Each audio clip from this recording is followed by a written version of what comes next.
Thanks a lot for staying with us. You're watching Plain Speak with me, Shivani Gupta. We're joining you live from the CNN News 18 and Federal Bank Primetime Studio.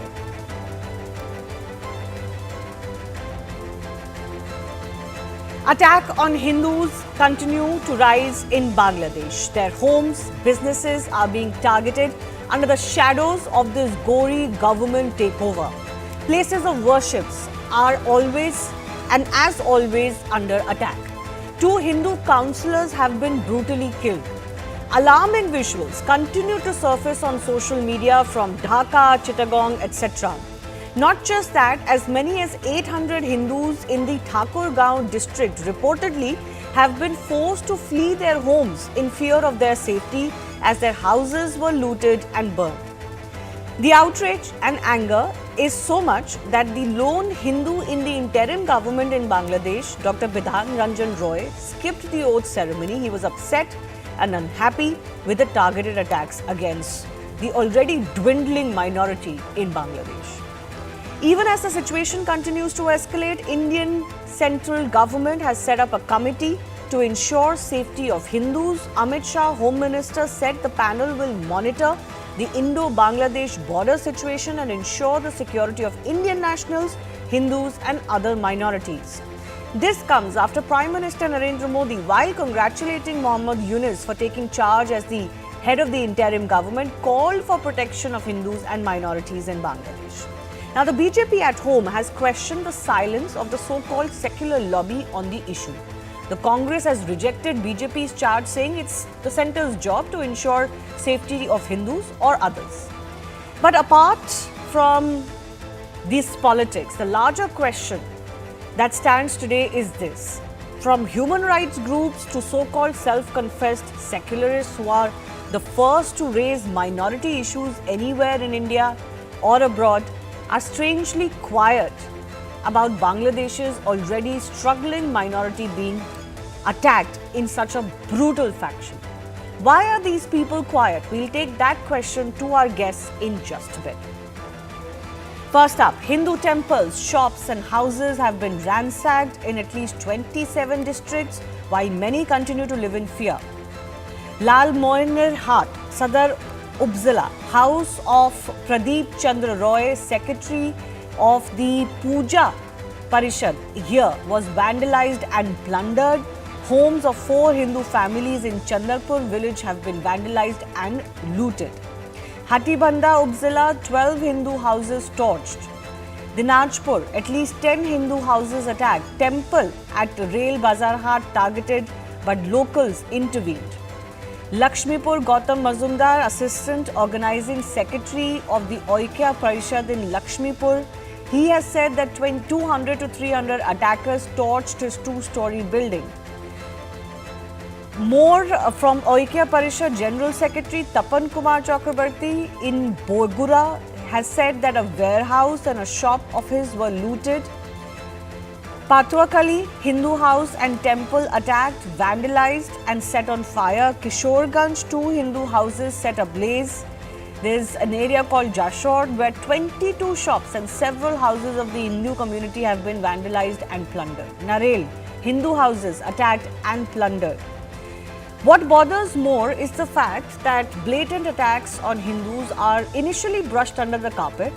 First of all, it takes several days for people to wake up to this reality. These are people who are generally very vocal on all religious persecution issues.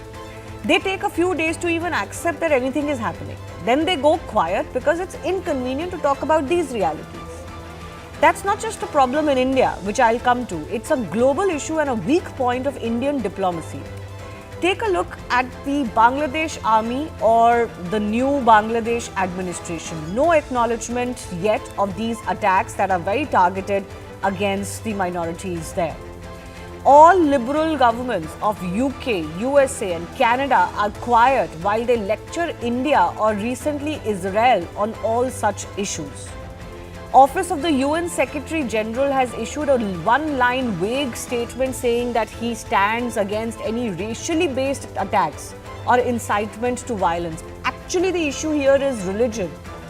There's no acknowledgement of the religious persecution and deaths, brutal deaths that have already taken place. Remember how vocal the UN has been on Palestine? The only body that has shown some spine and taken a more clear stance is the EU heads of mission in Dhaka. Let me get you the statement that they have made. They are saying that they are concerned about the attacks against places of worship. They condemn attack on members of religious and other minorities and appeal to all parties to exercise restraint and reject communal violence. They appeal to all to uphold fundamental human rights of all Bangladeshis. At least somebody is accepting that there is a problem on ground. Now the world may turn a blind eye, but why are Indian leaders doing so? The opposition in India that was so vocal on Gaza and Israel is mum on Hindus right next to our border with shared history and lineage. Sonia Gandhi has spoken on wanting a sovereign state of Palestine, fair enough, but hasn't spoken on Bangladesh attacks on Hindus. Rahul Gandhi spoke of the war in the Middle East, but not on the horror across the border. Priyanka Gandhi has been tweeting relentlessly on human rights issues of Palestinians, but nothing so far on Hindus in Bangladesh. And Asaduddin Owaisi, of course, certainly has been speaking of the problem in the Middle East, but he's quiet on Islamists brutally killing the very few Hindus that are left in Bangladesh. So with all of this transpiring and it being a week since this has been happening, why are the secularists quiet? That's the big debate coming up.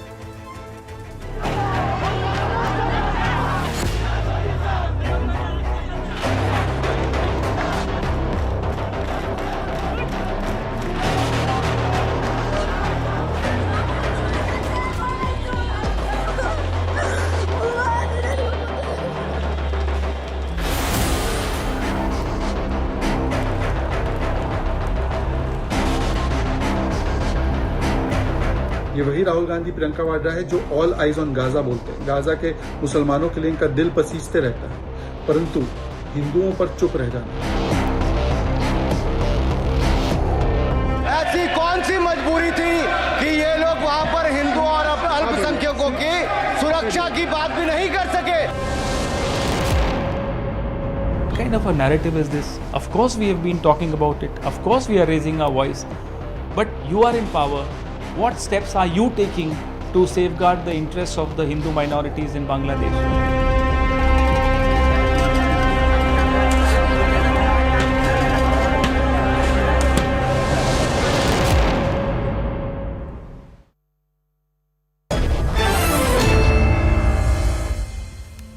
Let's go across to our guest joining us, Gopal Agarwal, national spokesperson of the BJP, Tehsing Poonawalla is political analyst, leans towards the Congress party, Brahma Chaleni, strategic affairs expert, and Chinmoy Krishnadas, president of ISKCON, Pundarik Dham, Bangladesh, is joining us. I want to begin with Brahma Chaleni first. Brahma Chaleni, why is the world not waking up to this reality? Is this inconvenient for them too, quite like some political circles in India? Or is this India's failing, not raising this enough? It's a good question.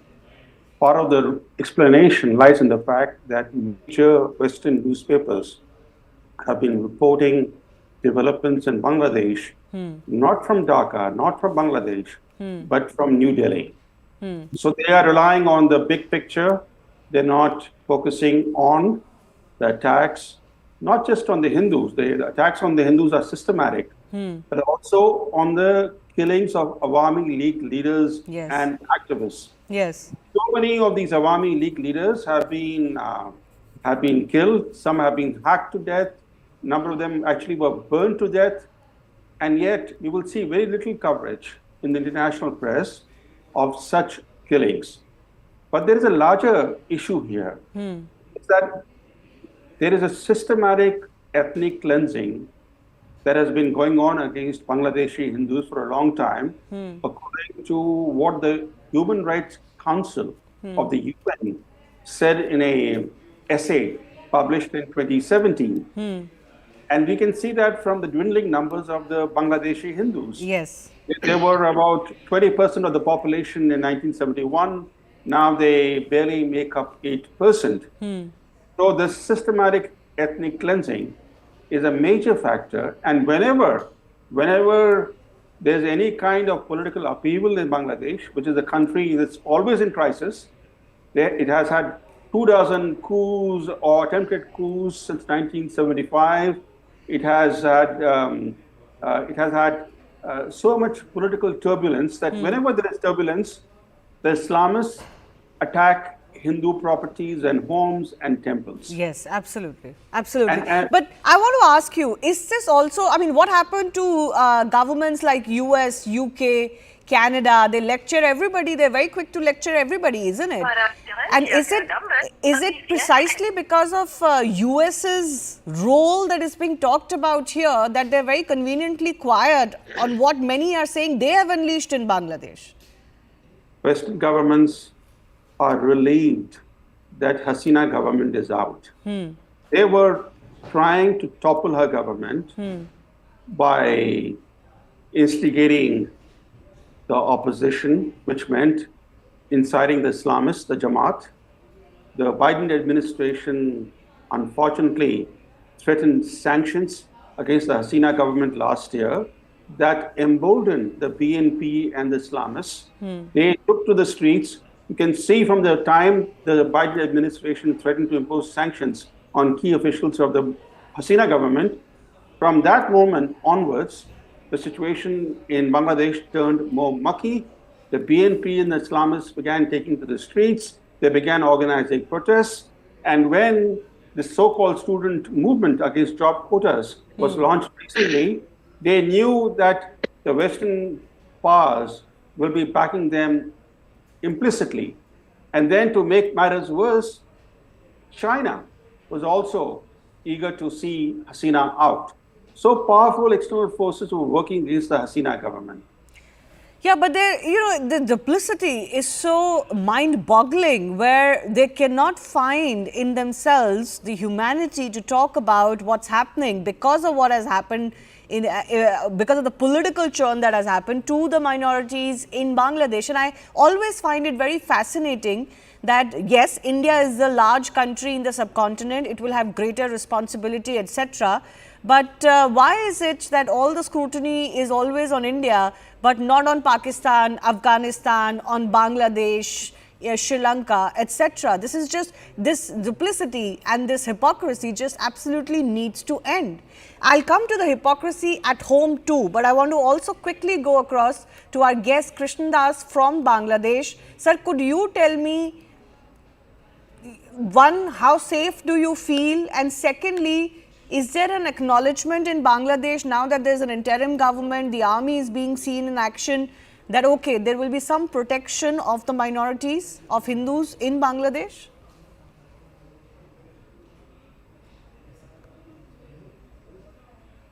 Mr. Das, can you hear me? Hare Krishna. Hare Krishna. जी जी मैं temple president ISKCON Chittagong चिन्मय कृष्ण दास जी जी बांग्लादेश में पहला से आज तक और Sheikh Hasina government fall का बाद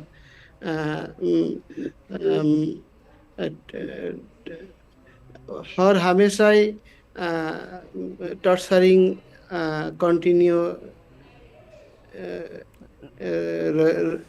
continue है जी। और हाउस बिजनेस सेंटर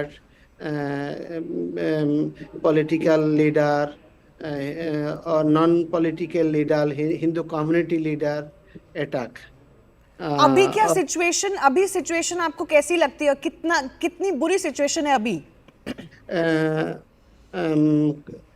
कुछ कुछ प्लेस में पॉलिटिकल जो लीडर है बीएनपी और जमायत इस्लाम और हिफाजत इस्लाम लीडर हिंदू कम्युनिटी का पास आया और सहयोग का बात बोला। और कुछ कुछ प्लेस में लोकल जो अच्छा मुस्लिम लोग है वो सिक्योरिटी के लिए हेल्प कर रहा है। अच्छा। अभी तक लूटपाट, अग्निसंयोग और कंटिन्यू कंटिन्यू है। Continue. आप कह रहे हैं कि looting and arsoning is continuing while some assurances have been given by local other leaders, including Muslim leaders, to Hindu residents. पर मैं एक सवाल आपसे पूछना चाहती हूँ इससे पहले कि मैं अपने पॉलिटिकल गेस्ट के पास जाऊँ, कि आपके पास आर्मी या जो नई डिस्पेंसेशन है, जो नई इंटरिम गवर्नमेंट बनी है, उनकी तरफ से कोई अश्योरेंस आ रही है, कोई हेल्प आ रही है? कल डॉक्टर यूनुस शपथ ग्रहण का बाद सबको सहयोग देने के लिए बोला। टुडे ढाका साभार विभिन्न टेम्पल का सिक्योरिटी के लिए आर्मी लोग भेजा। होल बांग्लादेश में सिक्योरिटी डेवलप नहीं हुआ। जी जी जी। So basically there are vulnerable areas and maybe in some of the bigger cities like Dhaka and all there has been some action taken.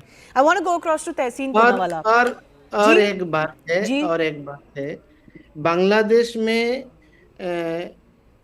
जो गवर्नमेंट है वो गवर्नमेंट का जो एंट्री लोग है, विरोधी लोग है, वो विरोधी लोग बोल रहे हैं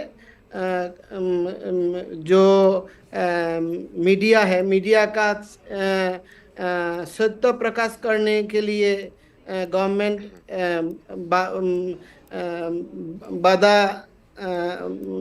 दे रहे हैं। और आज तक बांग्लादेश का कुछ कुछ लोग बोला न्यू स्वाधीनता हुआ बांग्लादेश में। अभी तक बांग्लादेश को जो मीडिया है वो मीडिया हिंदू लोग का टॉर्चरिंग का रिपोर्ट नहीं स्पष्ट आप लोग जो दिखाया वो आज तक रिपोर्ट नहीं प्रकाश किया। No, that's so important that you mention it, that the local media is not reporting any of this. They're conveniently quiet and it is Indian media that's raising even as much as they're raising. But as Brahma Chalini was pointing out, you have to depend on secondary sources or unverified sources to do that if you are in India and not in Dhaka. But what are those international agencies? All of those international agencies that go to war-torn countries, they're there in Gaza and Palestine, but they couldn't find their way to Dhaka. They couldn't report from there what's happening. I'll come to the international aspect in just a bit. Tehseen Poonawala, what is it with Congress leaders? They don't find the plight of Hindus in Bangladesh, Afghanistan, Pakistan problematic. I've been reading Priyanka Gandhi's tweets. She's been tweeting for like nearly 8 months on Palestine and Gaza. But the Congress party doesn't seem to share any concern about Hindus who actually were Indians not so long ago, who have shared lineage and history with us. Good evening, Shivani. Thank you so much for having me on the show. There are two aspects to this. One, the absolute chaos that is happening in Bangladesh and the result in India. And therefore, it is one of those rare times where both the government and the opposition have spoken in one voice with regards to Bangladesh. And as the earlier speaker, Brahmaji, rightly said, America was after Sheikh Hasina. It's in China's interest. And I don't understand why Joe Biden would want to remove somebody who's actually a friend of China and a rival of America. So I just don't get how America functions. But let's come to the larger issue because that's your topic for the day. Look, you can blame Rahul Gandhi, you can blame Priyanka Gandhi. And if it helps, when I meet Priyanka ji, I'll ask her, you must tweet, whatever, if that helps. Who's in government? How long are we going to see our Hindus in Bangladesh, not so long ago our fellow citizens, suffering, and the government of India having the spine of a molten eclair? No, but why doesn't the opposition raise it? Shivani, just one second. The opposition raises everything the government, they want the government to do. They've not raised this. No, let the opposition say, we want the Indian government to intervene, even if it means a military intervention. No, you can't do a military intervention at this moment. If you can do a military intervention, I think the government of India is at call to do it. I don't think the opposition is at liberty to say that. I think that would be harmful for India. Number one. Number two, there is Mohammad Yunus now in power. Mr. Mohammad Yunus shares excellent relations with two people in the opposition, Mrs. Sonia Gandhi and Dr. Manmohan Singh Ji. I think if the Prime Minister reaches out to these two and through them with Mohammad Yunus also shares a very good relation with the BJP, let's be honest, and we build a bridge, and he's already made a statement yesterday. I think that'll be great. I hope the Prime Minister can work with the opposition in rescuing these interests. But let me tell you one thing. If it's about the opposition raising something, and they have through Rajiv Shukla, that's enough. The question that we must ask, and I think Shivani, let me throw light on this. What happened in England after the India-Pakistan match, I'm talking 2 years ago, where Hindus were attacked. What's happening repeatedly in other parts of the world? Look, Shivani, you can call me on your show and say, look, why is Priyanka not tweeting about it? If Priyanka's tweeting makes all the difference, I'm with you. I will tell you, I will meet her tomorrow and I'll tell her to tweet. Who is failing? The Prime Minister and the Home Minister. And what do you want the PM to do? Say what should the PM do? I don't want to make personal comments about the PM, but this government headed by the PM is as clueless as a deer on a highway in front of headlights. It's a clueless government. Okay. It has no goddamn idea what's happened, and the truck has come and hit it. Look at our neighborhood. The policy is messed up. They have no idea what to do. Myanmar's in a turmoil. Bangladesh, our closest ally, is gone. Sri Lanka, we had a problem. Pakistan, we have a problem. They don't know how to deal with it. Now you have a friend I'll Gopal. Just 10 seconds. You ask me what a PM should do, I'll tell you what. Pick up the call, speak to Sonia Gandhi, reach out to Mohammad Yunus, send a delegation of BJP Congress leaders, get it going, send them there. Let's start helping our Hindu citizens out there. Can we do it? Second thing, I've challenged CA. Can you extend the CA date from the worst, from the vague 31st December 2014? Good question. I'll take both of them. 31st December 2014. No, absolutely. Good question, valid questions. And not be only rhetorical in Parliament. Actually put your money where your mouth is. Can they do but it? why can't the opposition put its money where its mouth is? Why can't the opposition will disrupt Parliament for everything, and they act like they hold this government accountable for everything. What you are saying, why can't the Congress leaders in Parliament say that we want CA date extended? You know, Tehseen, the problem is that you're bringing the Congress into this equation. The Congress's stand on the CAA is still rejecting the CAA, and you're talking about extending its deadline. One of the points is that make date. Extend it to 2025. What now? Afghanistan has happened after 2014. Yeah, so will the Congress support that? What the Congress does is irrelevant. What is the government? But I'm questioning exactly that hypocrisy and that duplicity. Are they running the government based on what I am saying? No. So first of all, I want to say this is.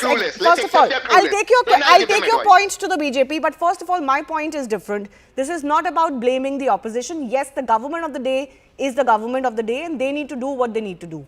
What I am trying to focus is on this larger narrative building that happens on a week by week, month by month basis, where every problem in the world or in this country is projected like it's the end of the world.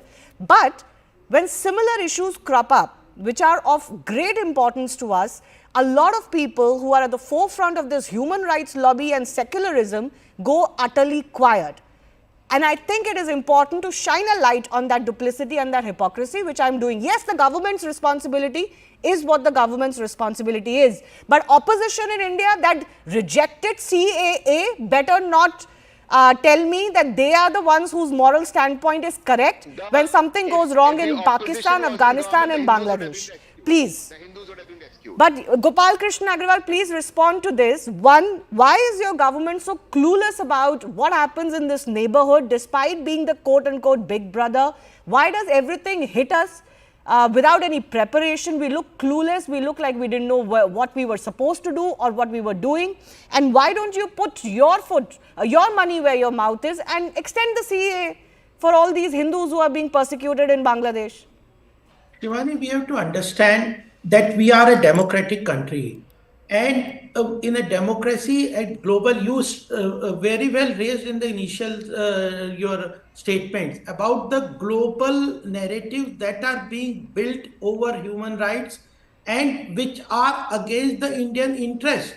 And the question here is what we are discussing, government, what the government will do, what Prime Minister will do. The statement has been made in the Parliament, but the question is, when there are global narratives which are counterproductive to India's interest, and protection of Hindus across the world, the opposition clearly plays into the hand of the forces which are opposed to India.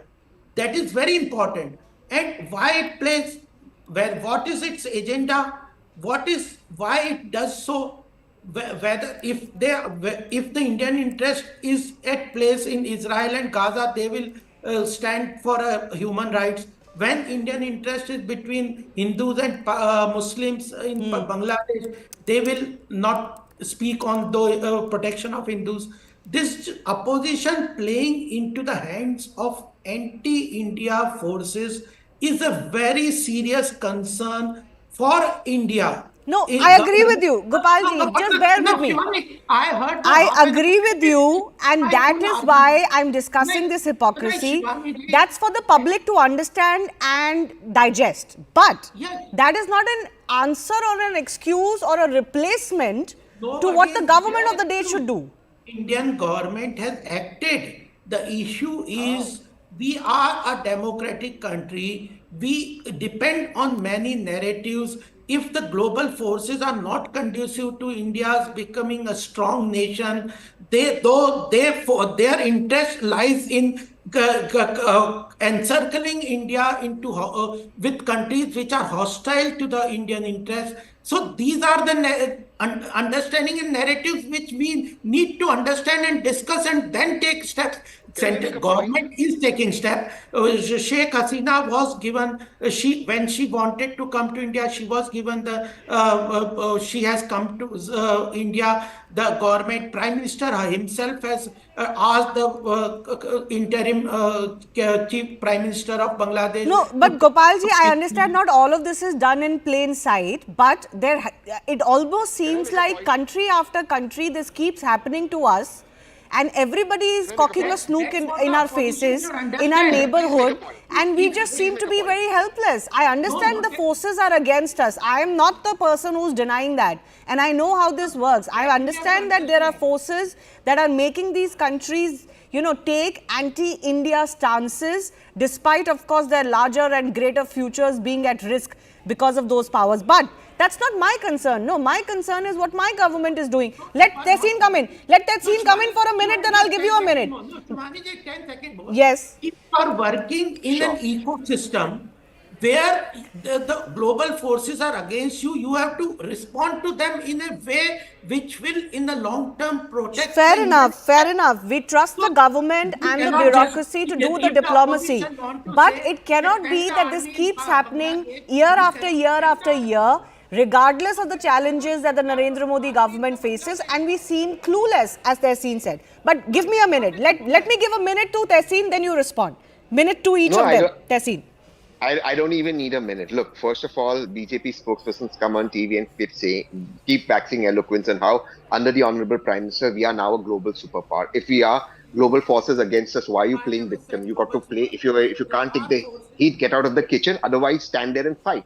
That is your problem in government. The question in the debate today that Shivani is asking is simply this.